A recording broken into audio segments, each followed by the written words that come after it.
후궁이 된 시골 처녀. 며칠 전부터 시작된 장마가 계속된 어느 날, 떨어지는 빗방울을 멍하니 바라보는 박명원의 기억 속으로 정조를 아련했던 그날의 일이 다시 떠올랐습니다.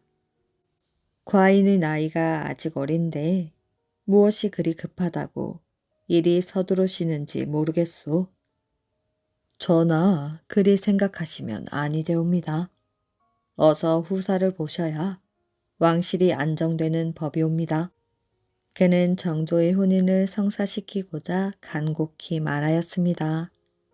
박명원은 정조의 고모부로 살아생전 아버지의 사도세자를 적극적으로 변호해준 화평옹주의 남편이었기에 정조는 그를 남달리 신임하고 있었지요. 과인이 이토록 건강한데 무엇이 그리 걱정이랍니까? 왕후가 자녀를 낳지 못하고 길을 이어 간택된 선빈 성씨가 낳은 무녀세자도 어린 나이에 세상을 뜬 후 더 이상 후사가 없자 많은 신하들이 후궁을 드릴 것을 적극적으로 간청하였지만 정조는 매번 거절하였습니다. 정조는 박명원의 주청에 못 이기는 척 말하였지요. 정 그러시다면 좋은 교수를 찾아주십시오. 신하들이 아무도 반대하지 않을 그런 사람 말입니다. 정조가 승낙하자 박명원은 기뻐하며 아뢰었습니다. 전하, 실은 소신의 진려 중에 재색을 두루 갖춘 교수가 한 명 있사옵니다. 가세가 그리 넉넉한 편은 아니오나 전하를 모시기에 부족함이 없을 것입니다. 박명원은 은근히 심중에 두고 있던 사촌 조카딸 이야기를 꺼내었지요. 그럼 간택이다 뭐다 일을 복잡하게 하지 말고 공의 사촌에게 의견을 물어서 좋다 하면 알아서 처리해 주십시오. 정조는 모든 일을 박명원에게 일임하였지요. 박명원은 그 길로 사촌의 집으로 불이 나게 달려가 의논하였습니다. 그런데 기뻐 날뛸 줄 알았던 사촌은 심드렁한 표정으로 언성을 높였지요. 형님, 그 무슨 말씀이시오? 대궐의 후궁 자리는 왕자를 생산하지 못하면 그걸로 끝인데다 설령 왕자를 생산한다 해도 시기와 암투가 끊이지 않는 곳인데 내 어찌 귀한 딸을 그런 곳에 보낸단 말이오. 이보시게 이 일이 성사되면 가문의 영광이 아닌가. 내 비록 가난하지만 곱게 기른 딸 자식을 호랑이 굴 같은 대궐에 보내면서까지 가문을 빛낼 생각은 추호도 없습니다. 허허, 이거 참. 자네 생각이 정 그렇다면 어쩌겠는가. 내 이만 돌아가겠네. 그날부터 박명원은 혼자 속을 끓이기 시작하였지요. 이 일을 어쩐다. 친척이라 말해 놓았는데 이제 와서 다른 집 교수를 고를 수도 없고. 박명원은 방문을 닫고 다시 자리에 누웠습니다. 그러나 아무리 생각해 보아도 뾰족한 방도가 떠오르지 않았지요. 박명원이 끙끙거리며 골머리를 앓고 있는데 밖에서 하인의 목소리가 들렸습니다. 날이 박생원님 오셨습니다. 박명원은 자리에 일어나 앉았지요. 박생원은 박명원의 먼 친척벌 되는 이로 전라도 여주에서 농사를 지으며 서생 노릇을 하고 있었습니다. 집안이 워낙 가난하여 친척들과는 일절 연락을 끊고 사는 박생원이었지만 박명원은 가끔 한양에 올라오는 그를 며칠씩 집에 묵게 하고 내려갈 땐 노자라도 얼마 손에 쥐어서 보내곤 하였지요. 아니 대감 어디 편찮으시오? 박생원이 박명원의 낯빛을 보더니 놀라 물었습니다. 아닙니다. 헌데 이 장마에 한양까지 어인 일이십니까? 실은 이번 장마로 집이고 뭐고 다 홍수에 떠내려가고 말았네. 그래서 이번 장마로 여주 일대가 큰 피해를 보았는데 박생원 역시 살고 있던 살림살이 하나 건지지 못하고 그저 식솔들을 데리고 몸만 간신히 빠져나왔다는 것이었습니다. 살림이야 워낙 가난하여 건질 것도 없었지만 그나마 유일한 생계수단이었던 논 몇 마지기마저 불어난 강물에 모두 씻겨 내려가 살 길이 막막하여 무작정 한양으로 올라왔다고 합니다. 무작정 오긴 했는데 당장 거처할 곳도 없어 이렇게 염치불구하고 찾아왔네. 다른 이는 몰라도 대감께서는 우리를 무정하게 내치지 않을 것 같아서. 박생원의 눈가에 희미하게 눈물이 고였습니다. 그럼 식솔들은 지금 어디에 있습니까? 우선 남문 근처에서 기다리라고 했네. 이제 곧 어두워질 텐데 다 큰 딸 자식을 그런 곳에 두고 와서 영 마음이 놓이질 않는군. 딸이라고요? 박명원의 귀가 번쩍 트였습니다. 딸 아이가 올해 몇입니까? 벌써 19이라네. 그 아이도 어서 혼처를 정해야 하는데 누가 우리 같은 가난뱅이와 사돈을 맺으려 하겠는가? 박생원의 말에 박명원은 마음이 급해졌습니다. 여봐라, 당장 박생원님을 모시고 가서 식솔들을 모셔오도록 해라. 그리고 마님과 따님도 계시다 하니 가마를 대령하여 가도록 해라. 박명원의 예기치 않은 환대에 박생원은 기뻐 어쩔 줄을 몰랐습니다. 잘만 하면 체면은 세우겠군. 시골에서 자란 아이니 조금 모자라긴 하겠지만 부인이 잘만 가르치면 되겠지. 얼마 후 박생원이 식솔들을 데리고 돌아왔습니다. 박명원은 하인에게 미리 일러둔 방으로 박생원과 식솔들을 모시게 한 후 박생원의 딸만 자신의 방으로 불렀습니다. 사뿐한 걸음걸이로 방으로 들어오는 박생원의 딸을 본 박명원은 놀라지 않을 수 없었습니다. 시골 아이인데다가 집안이 워낙 가난하여 기대하지 않았거늘. 박생원의 딸은 그야말로 어느 양가집 교수에게도 지지지 않을 만큼 아름다운 미모와 품격을 지니고 있었습니다. 또한 박명원이 묻는 말에 또박또박 공손하고 재치 있게 대답하니 박명원의 입에서는 연신 웃음이 배어 나왔습니다. 형님께서 딸아이 교육은 제대로 하시었소. 정말 훌륭한 아이입니다. 이렇게 오셨으니 남의 집이라 생각지 마시고 자리가 잡힐 때까지 편히 지내도록 하십시오. 아무것도 모르는 박생원은 그저 박명원의 말에 감격할 따름이었습니다. 며칠 후 박명원은 가벼운 마음으로 정조를 아련하였지요. 전하, 지난번 말한 교수의 집에서 승낙을 받았사옵니다. 그러셨습니까? 한 번 더 말하지만 교수는 별탈 없을 사람이겠지요. 정조는 신하들이 후궁 간택을 두고 이러쿵 저러쿵 말이 많은 터라 집안도 그렇거니와 인물 됨됨이도 정숙한 여인을 원하였습니다. 그 점은 염려하지 않으셔도 될 것이옵니다. 한 가지 흠이 있다면 가세가 좀 곤궁하다는 것뿐이옵니다. 가세가 곤궁하다? 그거 오히려 잘 됐습니다. 처가가 가난하니 세도를 부릴 염려가 없을 것이고 어느 당파에도 속하지 않았을 것이니 신하들의 당쟁에도 관여치 않을 것 아닙니까? 정조는 박명원의 중매를 선 박생원의 딸을 후궁으로 맞아들였습니다. 장마통에 재산을 모두 잃은 아버지를 따라 한양에 올라온 것이 계기가 되어 하루아침에 후궁이 된 이 시골 처녀는 다름 아닌 정조의 셋째 부인인 수빈 박씨였습니다. 그녀가 낳은 아들은 정조의 뒤를 이어 왕 위에 오른 조선 제23대 왕인 순조입니다. 붉은 옷을 입은 장군.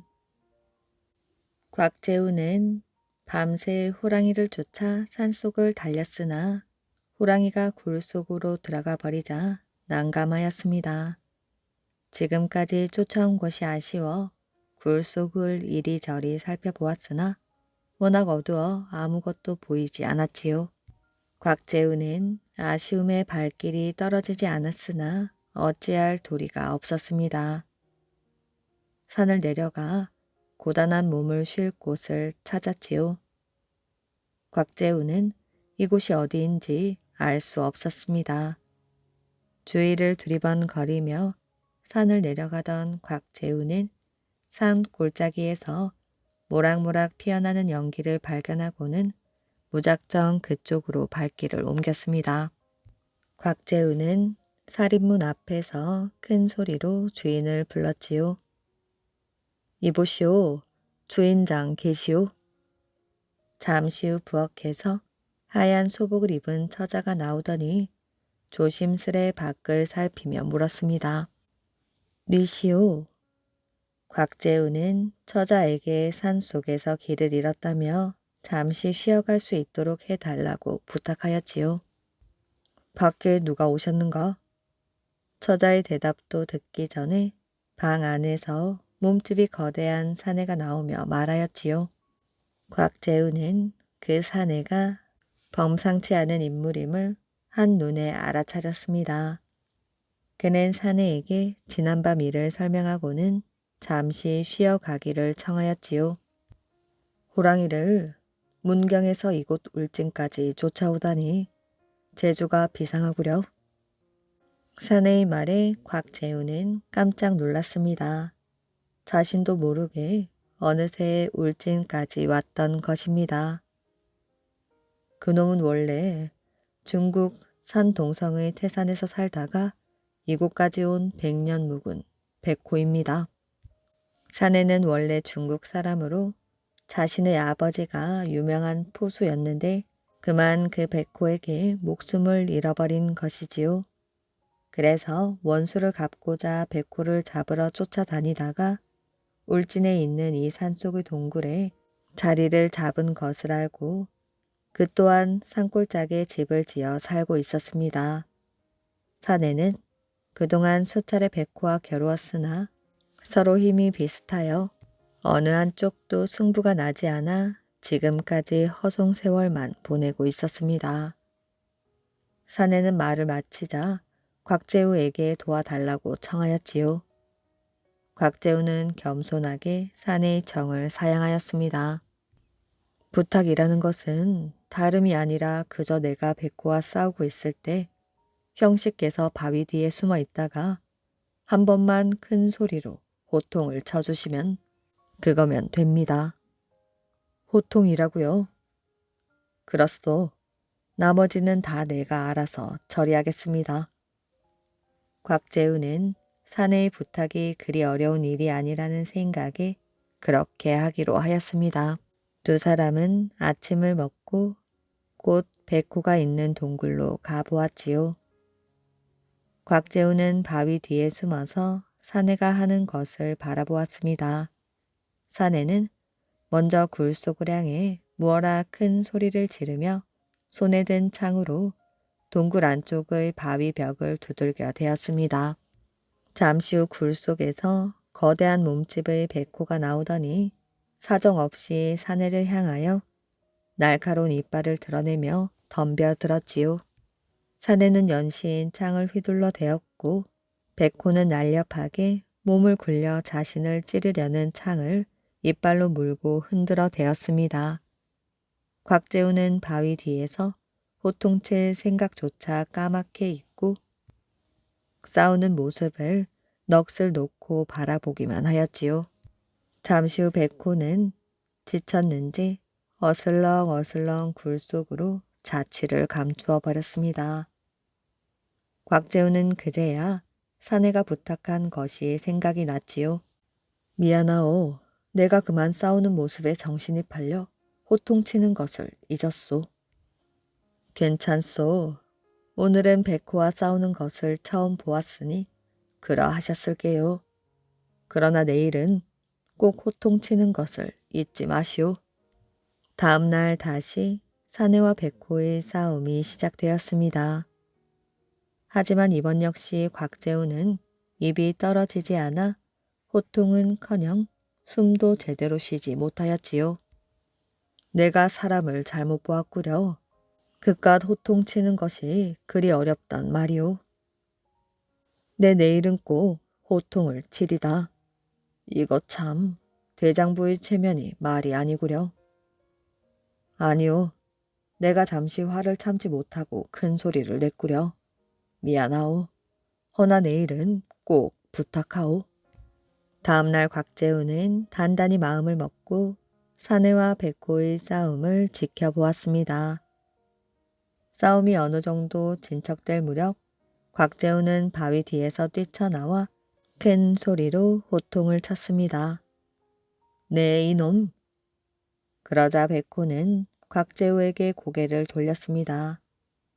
사내는 이 기회를 놓치지 않고 창으로 힘껏 백호의 뒤통수를 찔렀지요. 백호가 괴로움에 몸을 뒤트는 사이 사내가 백호의 목에 한 번 더 일격을 가하자 백호는 그대로 나가 떨어지게 되었습니다. 이제야 아버지 원수를 갚게 되었소. 이 모두가 형씨의 덕이오. 사내는 곽재우를 데리고 집으로 돌아와 처자를 옆에 앉히고 말하였습니다. 형씨의 도움이 아니었다면 내가 어찌 아버지 원수를 갚을 수 있었겠소. 사실 이 아이의 모친도 백호에게 목숨을 잃었는데 그것이 인연이 되어 나와 함께 지내게 되었소이다. 이 아이가 자신의 원수를 갚아준 은혜에 보답한다는 뜻으로 평생 형씨를 모시고자 하니 거절하지 말고 거두어주기 바라오. 그럼 난 이만 갈 길을 가야겠소. 곽재우는 사내에게 이름이라도 알려달라고 하였으나 그는 다시 보게 될 것이라는 말만 남기고 어디론가 사라져버리고 말았습니다. 곽재우는 사내가 사라진 곳을 멍하니 바라보다가 처자를 데리고 자신의 집으로 돌아왔지요. 그 후 몇 년이 지나 임진왜란이 일어났습니다. 곽재우는 의병을 일으켜 함안에서 적군과 한바탕 싸움을 벌이게 되었지요. 그러나 의병으로 나선 사람들은 하나같이 농사를 짓는 농부들이 태반이었습니다. 그들은 군사훈련 한 번 받은 적이 없었기 때문에 외병들과 싸우기에는 역부족이었지요. 전후 사방으로 달리며 외병과 대적하던 곽재우도 시간이 갈수록 점차 지쳐갔습니다. 곽재우가 더 이상 대적하기에는 무리일 것이라고 판단하고 후퇴 명령을 내리려 할 때였지요. 갑자기 붉은 옷을 입은 장수가 어디선가 말을 타고 나타나더니 외병들을 향해 칼을 휘둘렀습니다. 느닷없이 나타난 그 장수의 시퍼런 칼날에 외병의 목은 하나 둘 땅으로 떨어져 버리고 말았습니다. 그로 인해 외병은 사기가 땅에 떨어져 결국은 후퇴의 후퇴를 거듭하였지요. 붉은 옷을 입은 장수는 적들이 후퇴하는 것을 보고는 곽재우에게 다가왔습니다. 오랜만이구려. 곽재우는 목소리가 귀에 익어 장수의 얼굴을 자세히 들여다보니 일전에 창으로 백호를 잡았던 바로 그 사내였지요. 아니, 이게 뉘시오. 참으로 오랜만이오. 사내는 빙그레 웃으며 아무 말 없이 자신의 옷을 벗어 곽재우에게 주었습니다. 왜 이것을 내게 주시오? 이것을 입고 전쟁을 치르면 패하는 일이 없을 것입니다. 사내는 이렇게 말한 다음 곽재우가 뭐라 말하기도 전에 또다시 어디론가 사라져 버렸습니다. 그 곽재우는 사내가 준 붉은 옷을 입고 전투에 임하였지요. 그러자 신기하게도 사내의 말처럼 한 번도 패하지 않고 매번 승리를 하였습니다. 그 뒤 사람들은 곽재우를 홍의 장군이라고 불렀지요.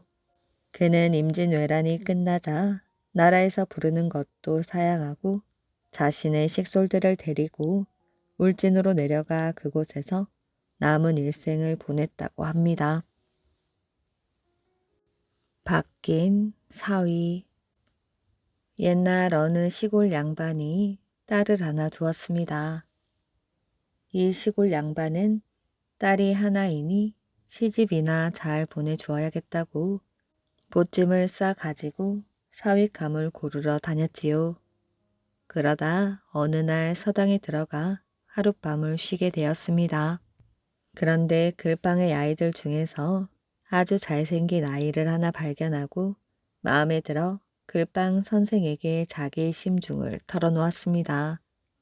그 선생은 쾌히 허락하며 그 애는 바로 자기 아들이라고 하였지요. 그래서 퇴길까지 모두 해놓고 돌아와 그날을 기다렸습니다. 그날이 닥쳐와 장가오는 신랑을 보니 그때 본 아이가 아니라 아주 못생긴 다른 아이였습니다. 시골 양반은 당황하였으나 어쩔 수 없이 딸을 시집 보내며 제 팔자가 좋으면 잘 살겠지 라고 생각하였습니다. 그런데 그 사위는 글방 선생의 아들이 아니라 사동이었지요. 어렸을 적 부모가 돌아가셔 서당에서 맡아 기르는데 지지리도 못생긴 아이라 나무꾼 노릇을 시켰습니다. 장가도 못 들고 와요. 아들 대신 보냈던 것이지요. 그래도 딸 자식이라 5년 후쯤 아버지가 찾아가 보니 생각보다 잘 살고 있었습니다. 그래도 딸에게 시집을 잘못 보내주어 후회하고 있다고 말하였지요. 그랬더니 딸이 말하였습니다. 별 말씀을 다 하십니다, 아버님. 이렇게 말하며 장을 열어보이니 돈이 꽉 차 있었습니다. 까닭을 물으니 나무 장사를 해서 모았다고 하였지요. 한참 앉아있는데 쿵 하고 나무찜 내려놓는 소리가 나더니 사위가 들어오는데 더없이 미더워 보였습니다. 그 후 10년이 되던 해 사위는 갑부가 되더니 산속으로 들어가 3년간 공부한 후 과거에 장원급제를 하여 딸과 사위는 잘 살았지요. 그러나 글방 선생의 아들은 끝내 가난한 선비로만 지냈다고 합니다. 꿈속 여인의 은혜. 옛날 점촌이라는 마을에 조그만 오두막 집을 짓고 혼자서 외롭게 살아가는 영신이라는 사람이 있었습니다. 어느 날 밤 꿈에 한 예쁜 여인이 나타나서 소매를 적시며 말하였지요. 저는 돈달산에 사는 여자용입니다. 제가 이렇게 당신을 찾아온 것은 당신에게 부탁이 있어서입니다. 제 남편 용이 저를 버리고 다른 여자 용과 정을 통하고 있습니다. 만약 당신이 그 여자 용을 죽여준다면 당신에게 그 은혜로 큰 보답을 드리겠습니다. 여인이 하도 흐느껴 울기에 하도 딱하여 영신은 그렇게 하겠노라고 대답하고 말았습니다. 그럼 내가 어떻게 해야 당신을 도울 수 있는지 그 방법을 가르쳐 주시오. 방법은 간단합니다. 다가오는 보름날 돈달산에 올라가면 2마리의 용이 내려와 장난을 치고 있을 테니 내가 여기에 두고 가는 칼로 1마리를 죽이면 됩니다. 꼭 좀 부탁드립니다. 이렇게 말하고는 호련히 사라졌는데 꿈을 깨어보니 여자는 온데간데 없고 신기하게도 윗목에 그 여자가 두고 간다던 칼이 있었습니다. 보름달이 동산에 휘영청 떠오른 보름이 되자 영신은 일찍 저녁을 해먹고 칼을 쥐고 돈달산으로 올라갔습니다. 숲속에 숨어 조마조마한 마음을 진정시키고 있는데 한 삼경쯤 되었을 때 갑자기 천둥과 우레가 치고 안개가 자욱이 깔리더니 얘기로만 듣던 두 마리의 커다란 용이 내려와서 쫓고 쫓기며 사랑 싸움을 벌이더니 두 용이 마침내 서로 엉키고 설켜 정을 통하는 것이었습니다. 영신은 이때다 싶어 칼을 번쩍 들어 한 마리의 용을 겨냥하여 칼을 던졌습니다. 천둥이 무섭게 치더니 그중 한 마리 용이 산속으로 도망쳤지요. 그것을 보고 영신은 재빨리 산을 내려왔습니다. 다음날 깊은 잠에 빠져 있는 영신의 꿈에 지난번 나타나서 부탁한 예쁜 여자가 하얀 소복을 입고 와서 하는 말이 당신이 죽인 것은 여자 용이 아니고 내 남편 용이었습니다. 제가 큰 실수로 당신에게 여자 용과 내 남편 용을 구별하는 법을 알려주지 못했습니다. 그렇지만 당신은 저의 부탁을 들어주셨으니 약속한 대로 당신에게 그 보답을 해드리겠습니다. 내일부터 일주일 동안 천둥이 치고 홍수가 질 터이니 당신은 일주일 양식을 방에 갖다 놓고 대소변도 방 안에서 보고 절대로 밖을 내다보거나 밖을 나와서는 안 됩니다. 만일 당신이 내 말을 어겼을 경우에는 당신에게도 큰 재앙이 내려질 것입니다. 그리고 일주일 후에 홍수가 끝났을 때 밖에 나와 당신 이름을 팻말에다 써서 새로 생긴 들판에다 꽂아 놓으면 그것이 모두 당신의 땅이 됩니다. 제 말을 명심하고 꼭 그렇게 하시기를 바랍니다. 이런 말을 남기고 소복을 입은 여자는 눈물을 닦으며 호련히 사라져 버렸습니다. 꿈에서 깨어난 영신은 양식을 준비하여 그 여자가 시키는 대로 하였지요. 정말 다음 날부터 우박이 내리고 천둥이 치고 큰 홍수가 지기 시작하였지요. 영신은 내다보고 싶은 마음을 꾹꾹 참으며 방 안에서 일주일을 보냈습니다. 일주일 후 세상이 온통 쥐 죽은 듯이 고요해지자 영신이 문고리를 잡고 나와보니 가운데는 냇물 줄기가 흘러내려가고 끝없는 들판이 펼쳐져 있는 한 가운데에 오직 자기 집만이 남아 있었습니다. 그래서 영신은 그 여자가 시킨 대로 자기 이름을 써서 사방으로 돌아가며 꽂았더니 그것이 다 영신의 땅이 되었고 후세에까지 영신이라는 이름이 이 고장의 이름으로 남게 되었으며 그 가운데를 흘러가던 강 이름도 영강이라 하게 되었다고 합니다. 기름 장수를 본 한석봉. 한석봉이 꾸준히 공부하여 처음으로 이름을 떨치기 시작한 어느 날이 일이었습니다. 한석봉은 큰 저작거리를 걷고 있었지요.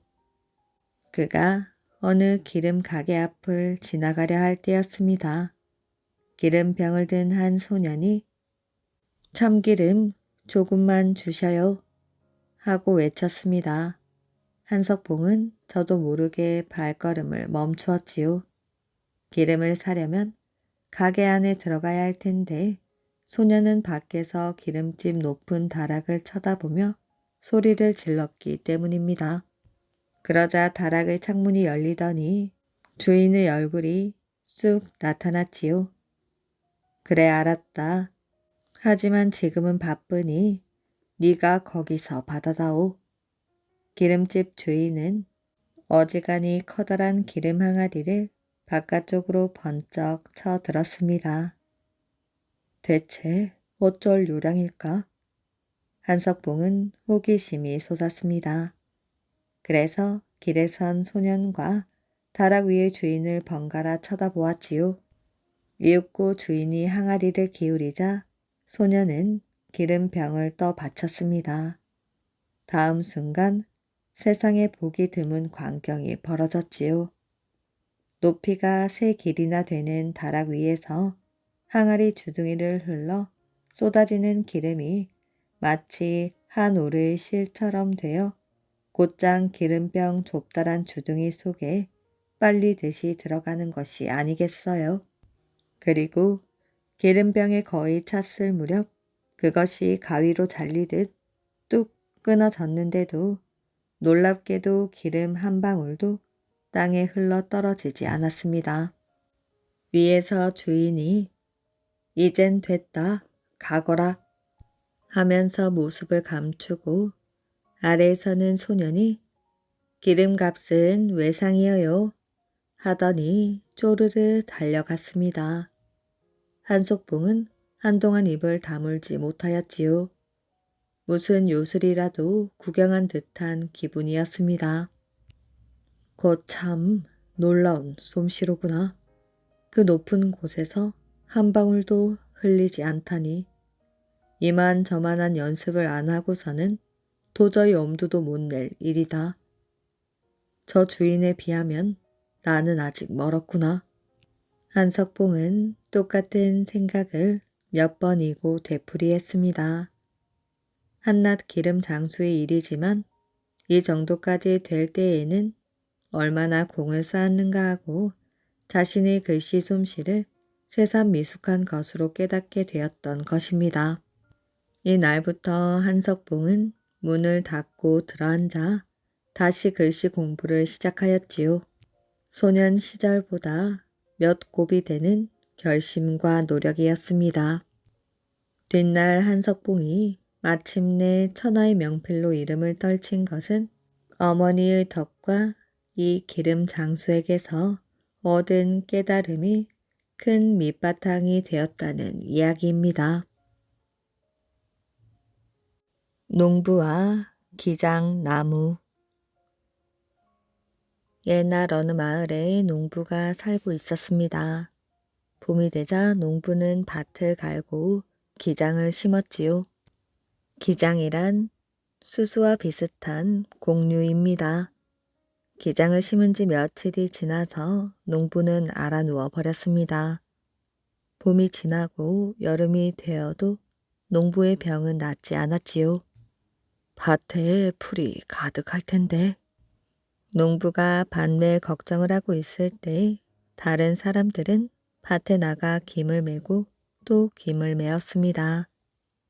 어느덧 농부의 병이 차차 낫기 시작하였지요. 오늘은 김을 매러 밭에 나가봐야겠구나. 농부는 호미를 들고 기장 밭으로 갔습니다. 아니, 이게 어찌 된 일인가? 농부는 기장밭을 바라보고 깜짝 놀랐습니다. 기장은 보이지 않고 잡풀만 가득하였지요. 농부는 밭을 둘러보다가 잡풀 속 기장 한 포기가 나 있는 것을 보았습니다. 이 한 포기를 위해서 김을 메어야 하나? 농부가 고민하고 있을 때 수염이 하얀 할아버지가 다가왔습니다.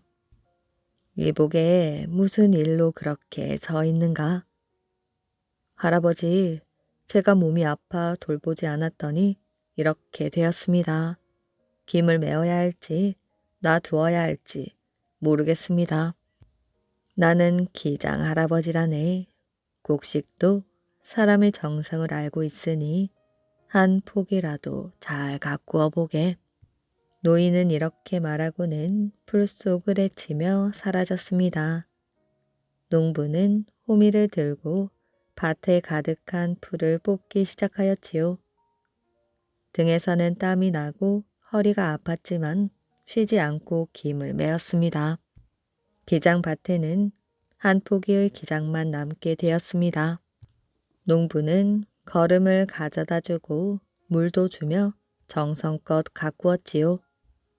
어느덧 가을이 되었지요.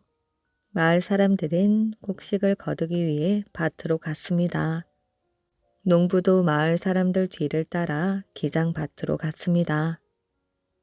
아니, 이럴 수가. 농부는 깜짝 놀랐지요. 밭 가운데 우뚝 서 있던 기장 한 포기가 커다란 나무로 자라 있었습니다. 낫으로 자를 수 없을 정도로 큰 나무였지요. 기장나무는 크게 뻗어 밭 전체를 덮고 있었습니다. 기장도 주렁주렁 달려 있었지요. 농부는 기뻐서 입을 다물 수가 없었습니다. 그때 기장 할아버지가 지나가다가 농부를 보았습니다. 이보게 왜 그렇게 놀라 서 있기만 하는 겐가? 할아버지, 기장나무가 너무 커서 어떻게 걷어들여야 할지 모르겠습니다. 기장 할아버지는 가만히 듣고 있다가 고개를 끄덕였습니다. 그런 것이라면 내가 도와줄 수 있지. 기장 할아버지는 기장나무 위로 올라가더니 지팡이로 나무를 내리쳤습니다. 기장나무에서 기장이 우두둑 떨어졌습니다. 이만하면 되겠느냐? 예, 그만 내려오셔요. 농부는 신이 나서 기장을 정신없이 주었습니다. 할아버지, 정말 고맙습니다. 그런데 기장 할아버지는 온데간데 사라지고 없었지요. 기장은 곳간을 채우고도 남을 정도로 풍년이었습니다. 기장을 쉽게 거둔 농부는 겨울 내내 놀기만 하였지요. 마을 사람들은 거름도 모으고 새끼도 꼬면서 내년 농사 준비로 바빴습니다. 자네 내년 농사 준비는 안 하는가? 길에서 만난 이웃이 농부를 보고 걱정하였지요. 일이란 그렇게 날마다 한다고 되는 게 아니에요. 절 보세요. 어떻게 부자가 되었나? 농부는 날마다 배불리 먹고 방에서 뒹굴뒹굴 놀면서 잠만 잤습니다. 봄이 오자 농부도 밭을 갈고 기장을 심었지요. 대충 기장 씨앗을 뿌린 농부는 김도 매지 않고 나무 그늘에 누워 있었습니다. 며칠 후 농부는 호미를 들고 기장 밭으로 갔습니다. 작년처럼 기장 밭에는 기장 한 포기만 우뚝 서 있고 풀만 가득하였지요. 그럼 그렇지. 올해도 복이 굴러 들어오는구나. 농부가 웃고 있을 때 기장 할아버지가 나타났습니다. 여보게 왜 그렇게 웃고만 있나? 기장밭에 풀이 가득하여 어떻게 할까 생각을 하고 있었습니다. 노인은 농부를 바라보며 고개를 저었습니다. 김을 잘 매주면 기장나무가 될지 그건 모를 일이 아닌가? 노인은 또다시 어디론가 사라졌습니다. 아휴, 이 밭을 언제 다 매지? 농부는 기장밭을 겨우겨우 메었습니다. 가을이 되자 농부도 마을 사람들을 따라 가을 거지를 하러 갔지요. 기장밭에는 기장나무가 작년보다 더 크게 뻗어 있었습니다. 탐스러운 기장 열매도 주렁주렁 열려 있었지요. 올해도 벌러덩 누워 편하게 겨울을 보낼 수가 있겠구나. 농부는 기장 할아버지가 오기를 기다리며 서 있었습니다. 이보게 자네는 왜 그렇게 서 있는가? 어디선가 기장 할아버지가 나타났습니다. 왜 이제야 오십니까? 제가 얼마나 기다렸는데요. 기장나무를 어떻게 하면 떨 수 있을까요? 그쯤이야 어렵지 않지. 노인은 농부를 힐끔 쳐다보더니 지팡이로 기장나무를 내리쳤습니다. 기장나무에서 기장이 우수수 떨어졌지요. 기장은 농부의 무릎까지 쏟아져 내렸습니다. 이만하면 되겠느냐? 조금만 더요. 기장은 농부의 가슴까지 쌓였습니다. 이만하면 되겠느냐? 조금만 더요.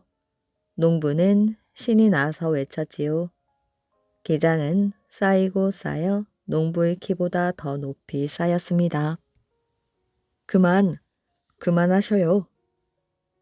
농부가 소리쳤지만 기장 할아버지는 어디론가 사라진 뒤였습니다.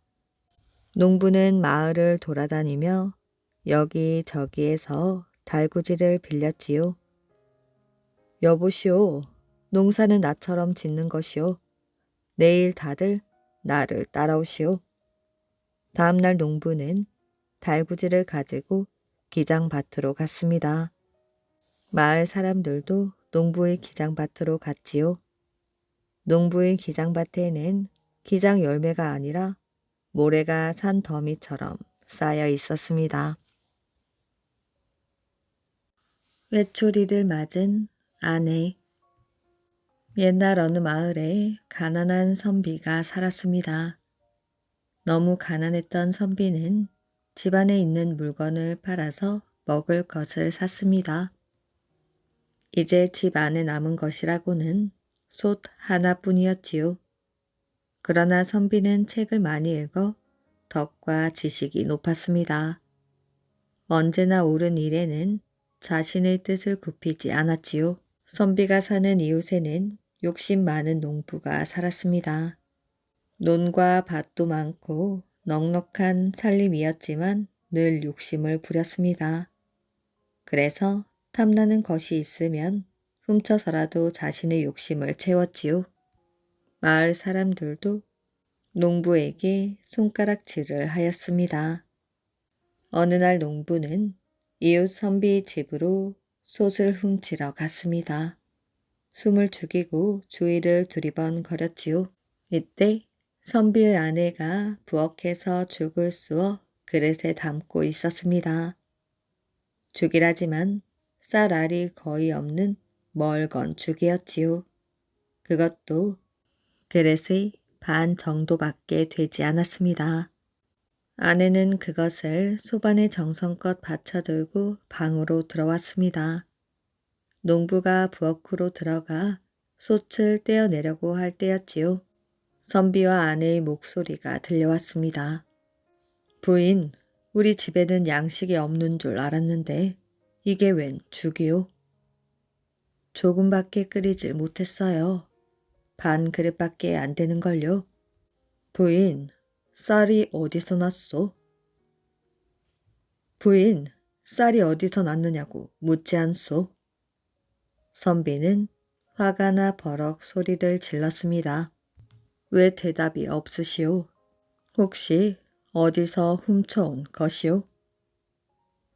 사실은 들에 갔더니 이웃 농부네 벼가 잘 익었더군요. 잘못인 줄 알면서도 당신이 굶고 있는 것이 안타까워 한 줌 훑어왔습니다. 뭐라고요? 부인이 갑자기 어떻게 된 것 아니오? 어찌 남의 곡식을 함부로 훔치시오? 농부가 농사를 짓느라 얼마나 고생을 했겠소. 하늘이 무섭지도 않소. 선비는 부인을 크게 나무랐습니다. 부인은 울먹이며 아무 말도 못하고 있었습니다. 솥을 훔치러 왔던 농부는 얼굴이 화끈거렸지요. 여보, 내가 그걸 왜 모르겠어요. 그걸 알면 어째서 별을 가져온 게요. 가을거지를 하게 되면 내가 그 집에 가서 품삯을 받고 일을 하게 될 거예요. 그때 솔직하게 이야기하고 품삯을 받지 않을 생각이었어요. 굶고서야 어찌 살겠어요. 농부에게 솔직하게 이야기하면 용서해 줄 거예요. 하지만 도둑질을 한 것은 사실이잖소. 부인, 종아리를 거두시오. 선비는 회초리를 꺼냈습니다. 부인은 일어나 치마를 걷어 올렸지요. 선비는 부인의 종아리를 3번 호되게 때렸습니다. 가난하지만 정직하고 바르게 살아가는 선비 부부의 모습에 농부는 눈물을 주르르 흘리고 말았습니다. 나는 선비에 비하면 부자가 아닌가? 오늘부터 마음을 고쳐 먹어야지. 농부는 얼른 자기 집으로 갔습니다. 여보, 어서 밥을 지으시오. 솥은 가져오지 않고 밥을 지으라니요. 농부는 선비 집에서 들은 이야기를 모두 해 주었습니다. 농부의 아내는 서둘러 밥을 짓고 반찬을 만들었지요. 농부는 밥과 반찬을 들고 선비를 찾아갔습니다. 아니, 웬일이시오? 한밤중에 음식을 차려오시다니요. 농부는 밥상을 선비 앞에 내려놓고 무릎을 꿇었습니다. 선비님, 소인이 죽을 죄를 지었습니다. 이놈을 용서해 주십시오. 아니, 갑자기 무슨 소리요? 선비는 당황하여 어쩔 줄을 몰랐습니다. 선비님, 사실은 소인이 조금 전 선비님의 집에 솥을 훔치러 왔습니다. 그때 우연히 선비님께서 하시는 말씀을 듣게 되었지요. 농부는 부끄러워 어쩔 줄을 몰랐습니다. 마님께서 회초리를 맞으시는 걸 보고 제 자신이 너무도 부끄러워 쥐구멍에라도 들어가고 싶었습니다. 소인은 도둑질 하려던 마음을 뉘우쳤습니다. 용서해 주십시오. 농부는 울먹이며 고개를 숙였습니다. 선비님께 진지를 꼭 지어드리고 싶었습니다. 착한 마음으로 살려는 제 마음을 받아주십시오. 아니요, 가져가시오. 어찌 내가 이 상을 받겠소? 아닙니다. 저희 죄를 용서해 주신다면 제가 차려온 밥상을 받아주십시오. 그렇다면 할 수 없군요. 정말 고맙소. 자신의 잘못을 뉘우친다는 것은 쉬운 일이 아니지요. 앞으로 떳떳하게 사시구려. 선비님 고맙습니다. 그 뒤 농부는 정말 딴 사람이 되었습니다. 더군다나 선비에게 글을 배워 높은 덕을 쌓았지요. 또한 마을 사람들에게 논밭을 나누어 주고 오순도순 잘 살았다고 합니다. 부자 영감과 암소. 옛날 어느 시골 마을에 욕심 많은 부자가 살고 있었습니다. 욕심쟁이 부자 영감은 돈이 생기는 일이면 뭐든지 하였지요. 심지어는 자기 집 빈 외양간도 그냥 빌려주지 않고 돈을 받았습니다. 하루는 낯선 사람이 부자 영감을 찾아왔지요. 저는 이웃집에 이사 온 사람입니다. 저희 집에 암소가 한 마리 있는데 넣어둘 외양간이 없어서 그러니 영감님의 빈 외양간을 며칠 동안만 빌려주십시오. 빌려드리지요. 대신 돈을 내야 합니다. 세를 내야 한다면 얼마나 내야 하는지요? 한 달에 70냥은 내야 합니다. 70냥이라면 좀 비싼데요. 70냥을 못 내면 빌려드릴 수가 없습니다. 부자 영감이 으름장을 놓았지요. 비싸긴 하지만 세를 내지요. 낯선 주인은 잠시 후 가죽만 남은 비쩍 마른 암소를 끌고 왔습니다. 부자 영감은 이웃에 사는 낯선 사람에 대해 궁금증이 생겼습니다. 참 이상도 하지. 도대체 일을 하는 걸 못 보았으니.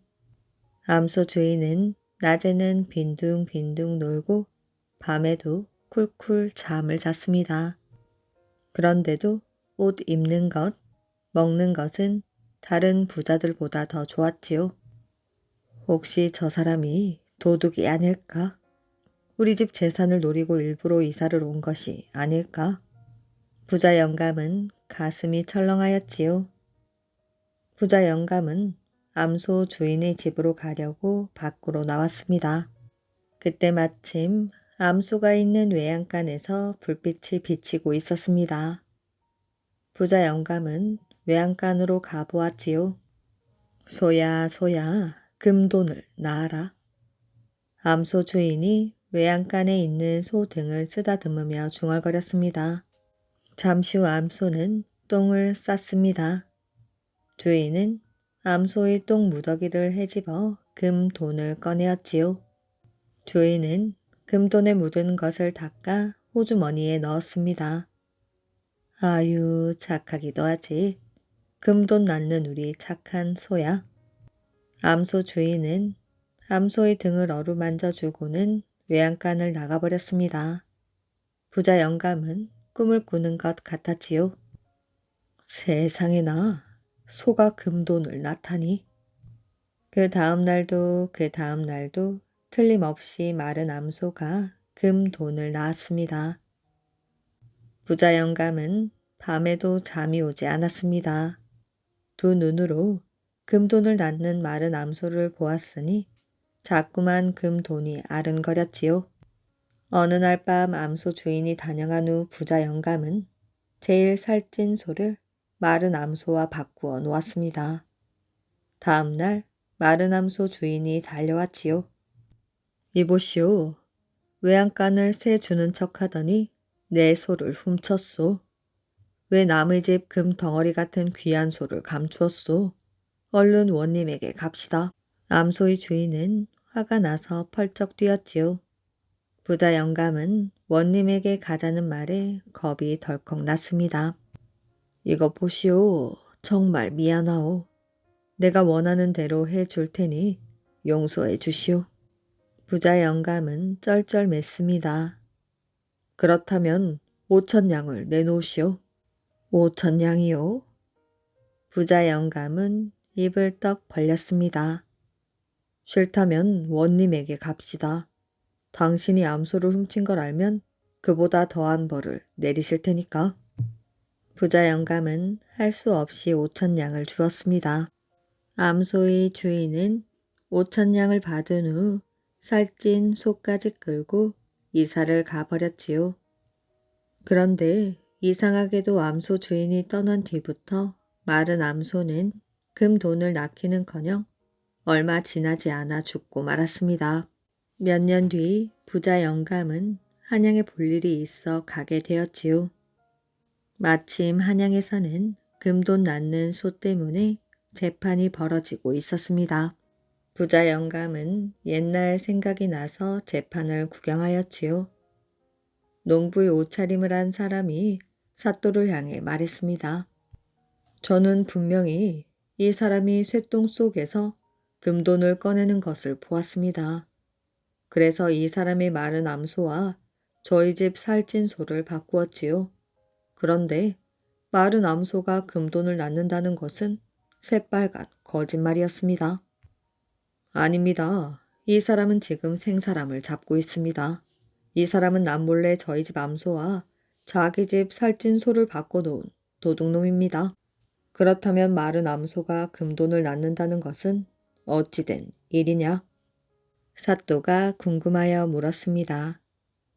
실은 제가 외양간에 금돈을 떨어뜨렸는데 그것을 쇠똥 속에서 찾아냈습니다. 그런데 저 사람이 자기 마음대로 마른 암소가 금돈을 낳는 줄 알고 엉뚱한 욕심을 부린 것입니다. 부자 영감은 암소 주인을 보았습니다. 몇 년 전 외양간을 세 주고 5,000냥을 빼앗아 갔던 마른 암소 주인이었습니다. 부자 영감은 어이가 없어 헛기침만 하였지요. 호랑이와 나무꾼. 옛날 어느 산골에 나무꾼 두 사람이 살았습니다. 둘 다 나무를 해서 먹고 살고 나이와 몸집도 비슷비슷하였지요. 그래서 이 사람이 저 사람 같고 저 사람이 이 사람 같았습니다. 그런데 딱 한 가지가 달랐지요. 한 사람은 입이 험하고 한 사람은 입이 고왔습니다. 똑같이 키 큰 나무를 보고도 입 험한 사람은 에이, 그 나무 쓸데없이 키만 컸군 하는데 입 고운 사람은 야, 그 나무 키가 커서 시원스럽기도 하구나 하는 것이었지요. 하루는 이 험한 나무꾼이 나무를 하러 뒷산에 갔다가 호랑이 새끼를 만났습니다. 어미 호랑이는 보이지 않고 새끼들만 바위 아래에서 놀고 있었지요. 아무리 호랑이라도 새끼들이니 조그맣고 귀여웠습니다. 그래도 이 사람은 입이 험해서 좋은 말을 못하였지요. 그놈의 호랑이 새끼들 흉하기도 하지. 저런 게 커서 짐승도 잡아먹고 사람도 잡아먹고 하는 거 아니야. 그런데 그 말을 어미 호랑이가 모두 들었습니다. 바위 뒤에서 듣고는 기분이 언짢아지고 말았습니다. 아무리 호랑이라지만 제 새끼 흉하다는데 마음이 좋을 리가 없었지요. 호랑이가 눈을 부릅뜨고 쓱 나타나서는 어흥하고 온 산이 떠나가도록 소리를 질렀습니다.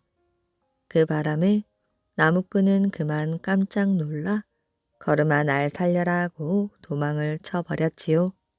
아주 기겁을 하여 지게고 뭐고 모두 내팽개치고 허겁지겁 달려갔습니다. 그 다음부터는 이 사람이 나무를 하러 뒷산에 가지 못하였지요. 산에만 가면 어미 호랑이가 눈을 부릅뜨고 어흥하고 소리를 질러대니 갈 수가 없었지요. 어쩔 수 없이 이 험한 나무꾼은 집에서 멀리 떨어진 다른 산에 가서 나무를 해야 했습니다. 그러자니 고생이 이만저만이 아니었지요. 며칠 뒤 입 고운 나무꾼도 뒷산에 가서 나무를 하다가 호랑이 새끼를 만났습니다. 이번에도 어미 호랑이는 없고 새끼들만 바위 아래에서 놀고 있었지요. 그래서 그 사람이 한마디 하였습니다. 아유 예쁘기도 해라. 조그맣고 귀여운 아기들이 잘도 노네. 크면 아주 씩씩한 호랑이가 되겠는걸. 입이 고와서 좋은 소리만 나오는 것이었습니다. 그런데 이번에도 어미 호랑이가 그 말을 모두 들었지요. 바위 뒤에서 듣고는 아주 기분이 좋아졌습니다. 사람이나 짐승이나 자기 새끼 예쁘다는데 싫을 리가 없었지요. 어미 호랑이는 당장 좋은 나무를 많이 물어다가 나무꾼에게 갖다 주었습니다. 그것도 놀랄까봐 아주 얌전하게 소리 하나 내지 않고 슬그머니 갖다 주었지요. 나무꾼은 호랑이가 나타나서 조금 놀랐지만 나무를 물어다 주는 것을 보고는 해코지 하려는 게 아니라는 걸 알았습니다. 그뿐이 아니었지요. 나무를 모두 하고 나니 이번에는 등을 슬쩍 돌려대고 꼬리를 살랑살랑 흔들었습니다. 등에 타라는 소리였지요. 호랑이 등에다가 나무 짐도 싣고 저도 올라탔습니다. 그러니 아주 시원스레 달려서 눈 깜짝할 사이에 집 마당까지 가서는 턱 하고 내려놓았지요. 그 뒤로도 입 고운 나무꾼은 호랑이 덕을 많이 보았습니다. 뒷산에 가기만 하면 호랑이가 나타나서 나무를 해주고 나무를 모두 하면 등에 태워서 집까지 데려다 주는 것이었습니다. 입 고운 나무꾼은 날마다 호랑이를 타고 다니면서 호강을 하고 살았다고 합니다. 오늘의 이야기는 여기까지입니다. 이야기 재미있게 잘 들으셨나요? 오늘도 편안한 밤 되시길 바랍니다.